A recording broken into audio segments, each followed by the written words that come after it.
Welcome to the Wander Creative Podcast, your guide to marketing in the digital world. Episode 1, The Importance of Social Pillars.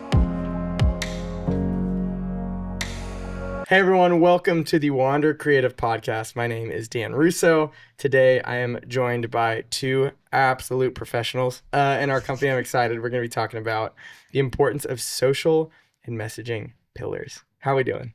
Wonderful. How are we feeling? Feeling good? So good. Amazing. We are going to jump right in as we typically do here at the Wander Creative Podcast, but walk us through messaging pillars. So I know that's today's topic, but would love to hear kind of what are they? Why should we know about them? Start with maybe you, Katie. Sure. Messaging pillars is going through and just identifying your brand and what are all the parts of that brand. And for social media, it comes into play of, are we telling your complete story? So, whether it's a person or a business, how would you tell that complete story? So like when we're doing social media for a person, they might have their music, but also maybe they're in the Christian realm and they have faith and maybe they are married with kids. Like what are all those different parts that complete them as a person or as a company, their brand? Amazing. Yeah, I mean, what are some examples of brands that do this? So we can kind of put some, rubber to the pavement. Are there any brands that kind of do this well that we could think of that could kind of help paint that picture a little? I can go. First brand that comes to my mind when I think about the people I follow on social that I always think about is actually a beauty brand. It's called Glossier. And I think they were one of the first Instagram brands. They started on social media and they just hit it off, and that's how their products became so popular. And I think something that they do really well is they involve their employees on their social media all the time, and it's almost the people that you're following who work there, and they're your friends, and you actually are connected with them. So it's a familiar face when you scrolling through and you're like, oh, that's so and so that works for Glossier. And it's just fun and very lighthearted, but they also have a very good branding, and right when you get onto their profile, it's very cohesive, and you can tell right away that they're very connected with their followers, and they're always asking questions of what could we do better, and how can we, they're inviting you into the process almost, inviting you into the products that are doing good, always asking questions how could we make this product better, or things like that. And it's almost they're basing their products off of their followers. A lot of their products that they even created were them asking questions on Instagram, what would you like to see from us? And then they literally posted a reel the next day that was we've got all these comments asking if we could create a new lipstick, so we did. It was they're basing it off of what their followers want to see, and I think that's really cool. That's very cool. Yeah. I don't know, I think my beige flag is when I see an advertising strategy or even these messaging pillars you talked about that are so good and so fun. I immediately think through our list of clients of how can I implement that? Because that's so fun, right. Or I see a great ad campaign. I'm what would that work on our clients? Which right. one, Does it make you ever kind of want to implement that level of, Oh my gosh, yeah. I feel I get so much inspiration on the people I follow personally on social media, because even brands like that, I'm maybe it's not beauty, but I can still use their strategy of inviting the audience in to one of our clients that's in a whole different creative realm. But yeah, I think it's so inspiring to follow people like that. Yeah. From the kind of philosophical side of it, what is compelling about that to us? I think we can talk about messaging pillars and the importance of that, but even kind of using your example of saying they involve their employees, or even when brands kind of, one of their pillars is involving their consumer and the audience. What about that is so compelling to us? I think you have to connect enough that people feel like they know you. Yeah. So whether it is the brand or putting an employee behind it so that there's a face, and sometimes that's easier because we're naturally inclined to relate to a face, but it's that when you're going through a feed and you're hitting so many different friends that family that brands that it has to have enough of a connection that you feel like you know them. Because if not, it's ad, keep going.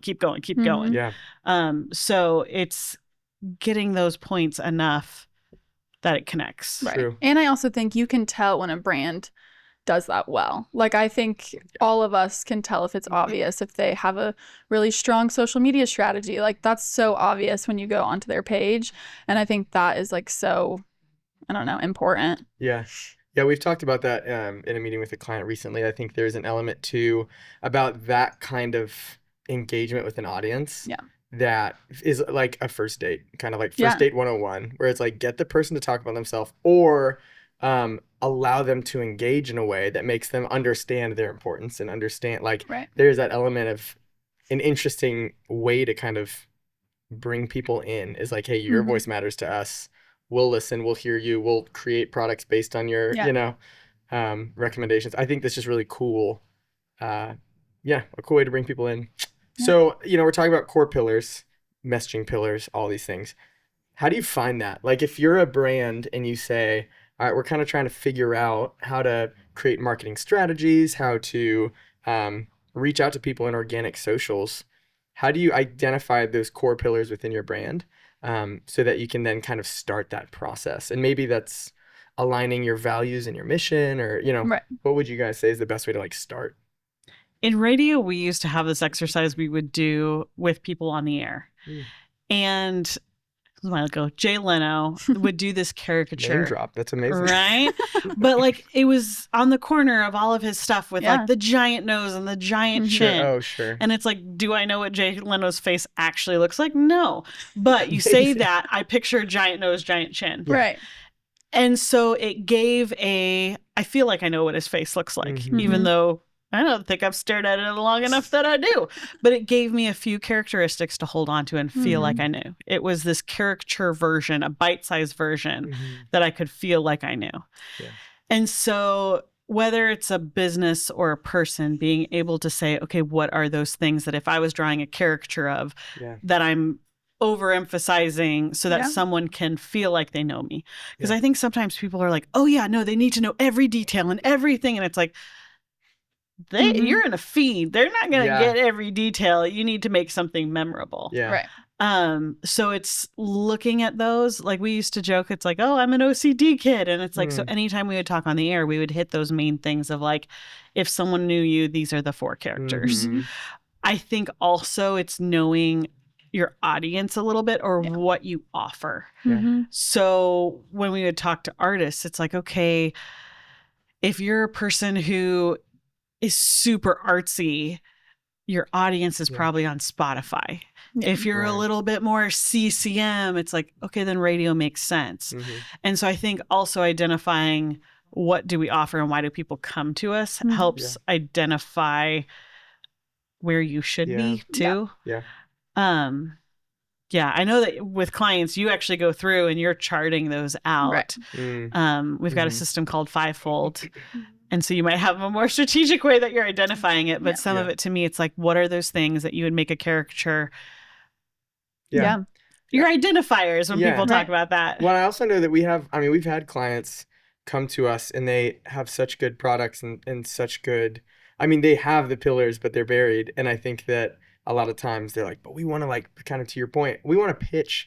How do we pitch all of this to them? And Yeah. it's kind of like, well, you can't pitch all of it to them right off the bat. They don't know, and you offer so many like resources and tools and products. And so I think a lot of times it's like, all right, to your points, let's strip this down to what they will be able to recall Yeah. when they need these things.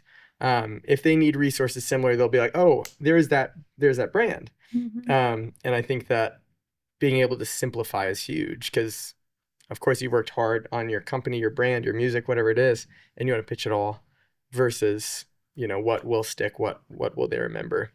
So you've mentioned the Fivefold.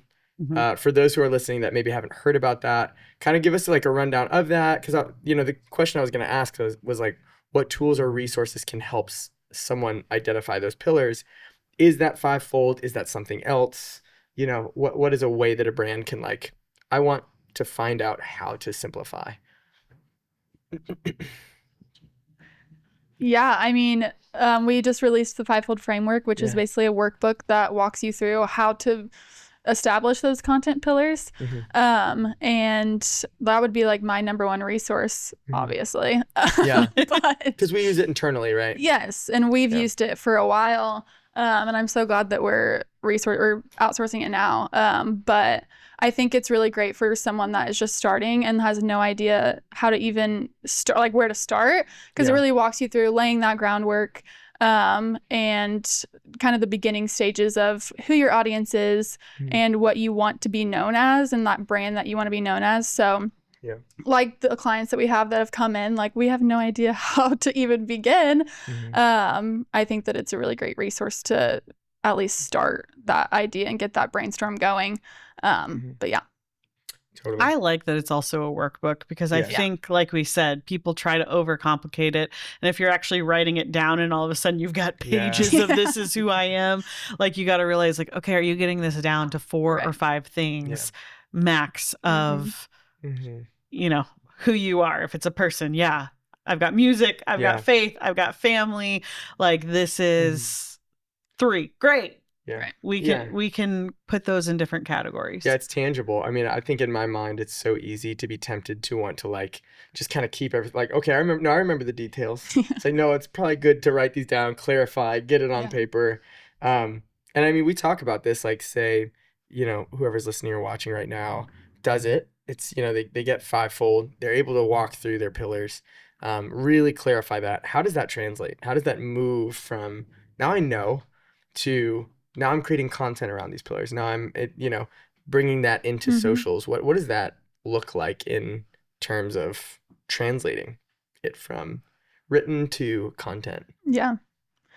I think, I mean, when we're talking about like actually creating the content, it's easy to be like, oh, I have this really great plan of like, I have a brand guide and I have like a style guide and like, how do I start? Like, what's like the tangible asset of me actually posting on social media?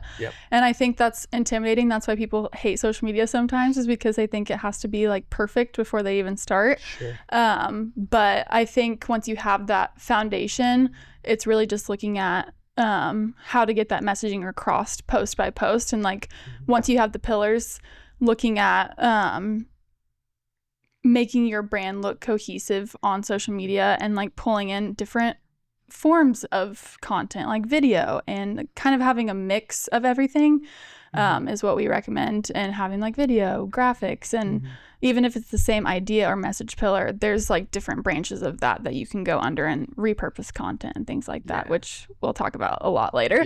Repurposing content is great. But yeah, I think making it look cohesive as one is like the main thing. Huge. I mean, even with the kind of repurposing content, user generated content's a huge portion of that. And like, you know, hopefully your brand, your music, whatever, will get to a stage of people posting about your product, using your product, like whatever that looks like. Can that coincide with brand pillars? Like, is that something where you can say, we have brand pillars and we're creating content around that? How does user generated content fit into that kind of plan? I think it's 100% a great way to reinforce the pillars. And I think, like I said, even the brand that I mentioned got started because of user-generated content. And like UGC is giving that trust to your followers, that making sure that the product is worth it because someone's basically vouching for you. And I think it's very important also because the person is putting their face on it and they're like outwardly saying like, I represent this brand because I love what they're about, I love what they're passionate about, and they're putting on their own social media and like putting their face on it, and that just builds a lot of reliability and trustworthiness. And I think that is a great way to implement the pillars. I think that's like a really natural spot for us to kind of shift gears in this episode and kind of go to the more tangible side. And like Katie, you've been in media, radio, like we joke that there's not anything this woman has not done. But with that being said, I mean, storytelling is a huge part in messaging, pillars, all of that. What are some storytelling techniques that work particularly well, like especially on platforms like YouTube or Instagram? Like, what's a compelling way to tell that story? I think the biggest thing is clarity. It's that even in a story, people think they need every detail. And it's like, okay, some details will paint a bigger picture. But most of the time, it's drawing that picture and getting to a punchline kind of thing. Or if you've got an ask, make sure that's clear of, Mhm. hey, we have this new lipstick. Yeah. Mhm. You know, that kind of thing where the story itself is very clear. Yeah. I also think it varies by the platform. Like Yeah. on Instagram, I think that you can tell a story by just the like cohesiveness and kind of Mhm. aesthetic of like your profile. I think that does tell a story. Like when you Mhm. go on someone's Instagram and you see it's all like that branding, that that's is true. kind of showing your brand and that storytelling. Whereas like TikTok is more short form content that they don't really care what it looks like as long as it's grabbing you in the first 3 seconds. Like they don't really care about the aesthetics of everything. So I think you kind of have to know what platform you're posting for, and it's like that is Mhm. your way of knowing how to tell the story. Yeah. So. That's a good point. And also, I mean, there's that phrase like clear is kind. Yes. And I think that kind of plays into brands like, all right, let me know what you're about. Like Yeah. like don't make me kind of dig and be like, what is this a blog? Is this a, you know, Right. is this a book or an author? I don't know. Well, Like, because people aren't going to. No. At that Right. point, they're going to skip over your brand and they're gone. Uh-huh. yeah. And so even brands I love, it's not because I dug in and learned. Yeah. Right. It's that they were consistent over time. Sure. Yeah. Sure. And that, I mean, that applies to paid media. It applies to organic. Like it's just your brand, right? Mm-hmm. So I mean, that being said, are there certain mediums, certain formats that tell certain stories better, certain pillars better? Like if, you know, if one brand really focuses on like heartfelt, you know, XYZ, like that's their kind of brand. Would you guys say that there's like video is best for that? YouTube would be best for like, or is it not that black and white? You know, what do you guys think? It's more of a philosophical question than like a, See, I feel like it's more knowing what your brand is and not changing per platform. Like Mhm. as far as the story's still the same. Like if you might need to make it more aesthetic for Yeah. Instagram Mm. than TikTok. But to me, the this is who we are still should be the same person. And I also think if you're establishing the goal of the post that you're creating, like, is it to educate? Is it to entertain? Is it to inform? I think that's also very important when thinking about what kind of content. Like, an infographic might be most useful of like an informative post, but if you're entertaining something, like a graphic's probably not going to be the best way to do that. Like, it'd Yeah. probably be a more personal video type thing. So I think establishing the goal of the post would be the first step, and then going from that on like what form of content would work best for that. Totally. And like just kind of lob a question out there, but in terms of like content repurposing, is that something that works within this, or is there still like, because your point is be consistent in your overall brand voice message. Can you just say, well, in that case, let me just post the same video on Reels, TikTok, other platforms, you know, YouTube Shorts, or is it still important to personalize it for the platform with your messaging? I think there is overlap, or there can be overlap, but I Mhm. think for certain types of posts, if you're trying to get a different point across, Yeah. then I would say change. Like, YouTube and TikTok are very different. Like, Yep. TikTok's, like I said, if you're not grabbing someone's attention in the first 3 seconds, then they're just going to scroll on past. Yep. So like an Instagram reel might be different from a TikTok because people are known to spend more time on Instagram. So in that aspect, I would say that could be changed. Yeah. But there is instances where I think that they can be universal as well. I mean, that kind of answers my next question, which was going to be like, are there examples of brands or content that has stayed true to a messaging pillar across different mediums? And you would say, Yeah. I mean, for sure. I think even internally with Wander, we've written like blog posts that we've also turned into social media posts that we've Yeah. also turned into like TikToks and like Reels. Like, if you're using the same information and it's just a different format, that's also repurposing as well, because it's a long form blog post, but it could also be a swipe through Instagram carousel that's telling the exact same thing. Yes. But it might work better for that platform. So what you're saying is we do it pretty good. That one. Well, and I kinda think that's exciting. part of, we've got the ability of this is what we do. So we can do that customization. Right. And I realize, I think sometimes for general posting, for people Mhm. posting for themselves, a lot of times that becomes a struggle just with workload, Right. where they're like, I created this. Yeah. Oh, now you want me to re-edit it or, you Right. know, find a new Yeah. way to tell that story on multiple different platforms. Yeah. So that is where we've got the advantage of like, this is what Chloe does, and she does it well, and True. she knows these 100%. platform wells. Yeah. So yes, when we recommend that, we also understand that that's probably a little bit Yeah. difficult for the general user. Yeah, exactly. So, I mean, with that, so we've talked about how you can do it right. How can you do it wrong? How can you mess up this kind of element? What are some of the biggest pitfalls, mistakes you can fall into? Like, let's get into the nitty gritty, What you know? did they do wrong? Yeah. I think one thing I always think of is jumping or feeling like you have to jump on every single trend. Mm, Like as a brand, if you have that core voice and core brand that you want to stick to, Yeah. but you see a trend that you know or you think will go viral, but it doesn't really fit with your voice at all. It's a little too like casual, or maybe it's not Mhm. casual at all, and you're kind of more friendly. I think that is a huge mistake because that could honestly hurt your brand even more by Mhm. changing that voicing, and then someone that follows you isn't a fan of that, so they're like, oh, this is very different. Mm. And they're just kind of trying to go viral in a way. Yeah. And that's obviously not a great pillar to have, is just to go Yeah. viral. So I think if that kind of messes with your, pillar, then not to try to go viral all the time. One other thing I always say is like inconsistent branding. Like I've spoke about that before, but I think that having those core,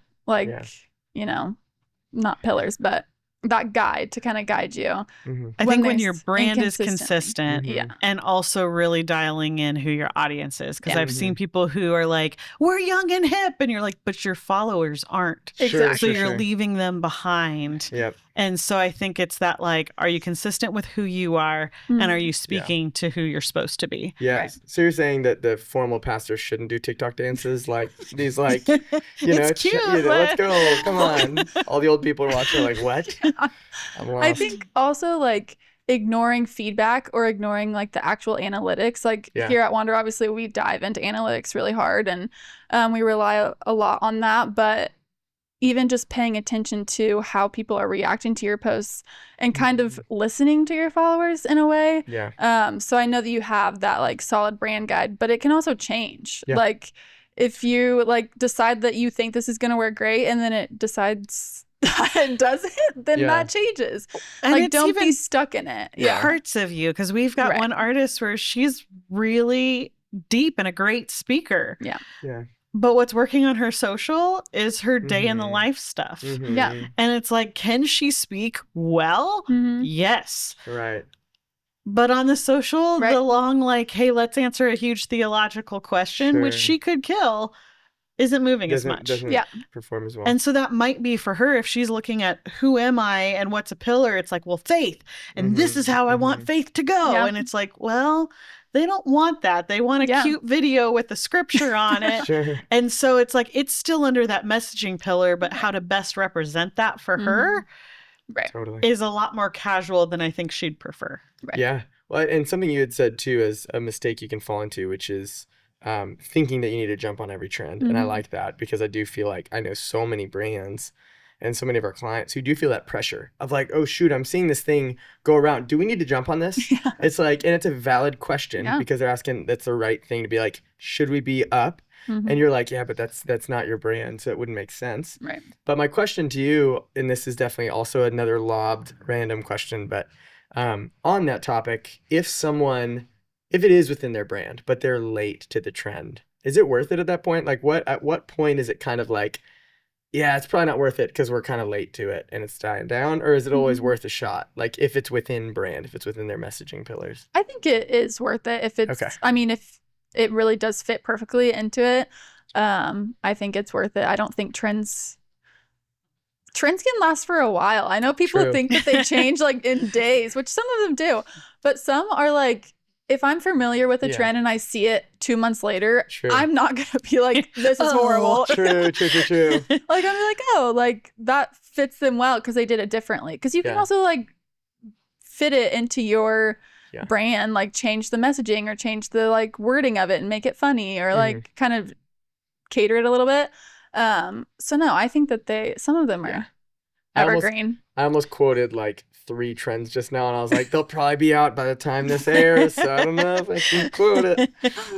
Well, and some of it might not have the impact you want on that post because it's starting Right. to Sure. trend down a little bit, but I don't think it hurts you. And how No. often do we actually look at the date posted? Like some of that Yeah, stuff true. lives for a while. Yeah. True. So you might assume they posted it earlier, but I Yeah. don't think, like she said, if you do it right, I don't think it hurts you. And the algorithm, I True. feel like, definitely caters to trends that are like Yeah. happening all the time. So maybe it doesn't get as much engagement. But if it's like evergreen on your page and it Mhm. fits, then I say go for it. It is funny the world we live in. We're like, these are the questions we ask. You know, it's like, what about these trends of these dance moves? Should we do Right. them or should we Well, I not? think so many times people are trying to go, what's viral? What's trending? Yep. We've got to do that because they're Yep. looking for the one big spike. Yeah. Yeah. And it's like, you might hit that. That's great.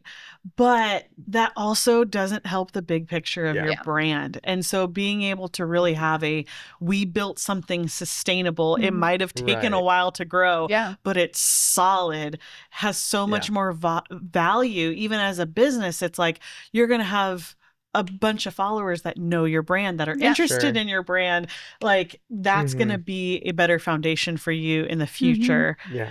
than I got a spike of something they thought Sure. was And then it funny. Drops A bunch randomly. of people Yeah. followed me, but they don't actually like my Yeah, business. yeah. And so I think sometimes we get off on that what's important, and Yep. it's True. building that relationship, building that story. Mhm.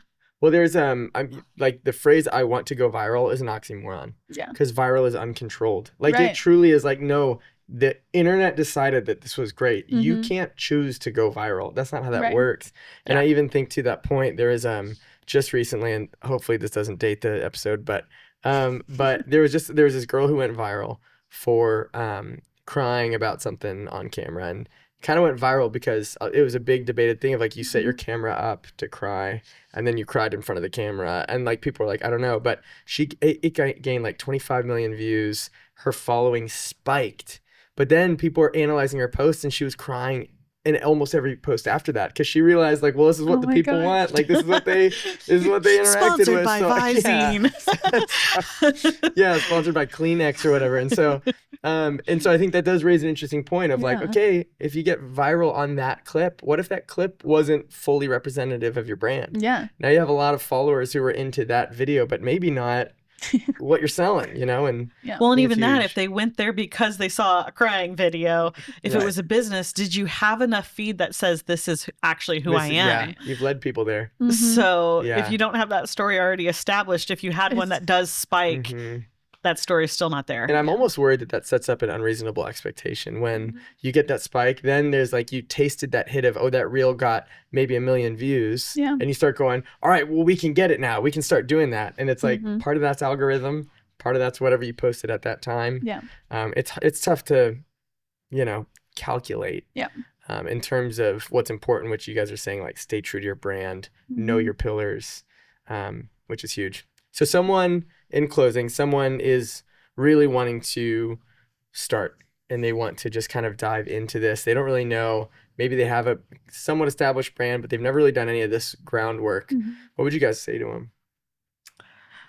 Make sure that it's accurate to who you are. Like, Mhm. have you identified that? And I really recommend asking other people Yeah. Mhm. because you might think you know who you are. And then Yeah. when, like you said, feedback, if they're like, no, that's not why Yeah. we come to you. That's not who you are. Yeah. To really dial in, that's what it is. Mhm. And then consistency. I Mhm. think sometimes people are like, but I want to reinvent myself. I want to Mhm. new. And it's like, keep telling that story. Mm. Like you can tell it different ways. You can be Mhm. creative in the way you tell it, Mhm. but keep and make sure it's you. Yeah, I actually love that because I was just hearing someone, they were talking about the topic. It was a podcast talking about the topic of listening. Mhm. And they said your answer will be different than someone else's for you.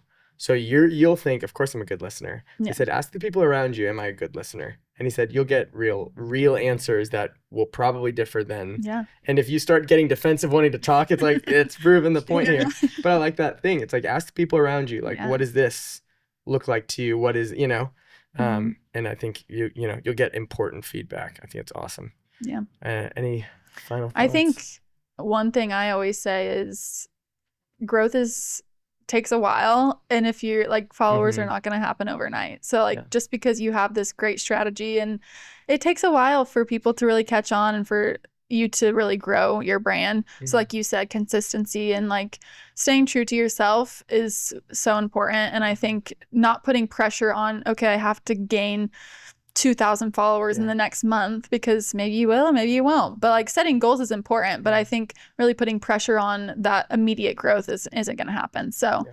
like growth over time is great. So That's a good word. Thank you guys so much for chatting through pillars and how to identify them. Thank you guys for listening and watching our podcast. Please give us a follow, shout out, whatever. Grow our Instagram overnight. We want thousands of followers immediately. yeah, definitely. No, but thank you guys for that, and stay tuned because we have a lot more good stuff coming. Thanks for joining us on the Wander Creative Podcast. If you enjoyed this episode, please consider subscribing and leaving us a review on your favorite podcast platform. If you missed any of the highlights, don't worry. You can find all of the show notes at wandercreative.com/podcast. While you're there, consider signing up for the digital drop to get new episode alerts, the latest in digital marketing news, tips, and tools delivered straight to your inbox. Until next time.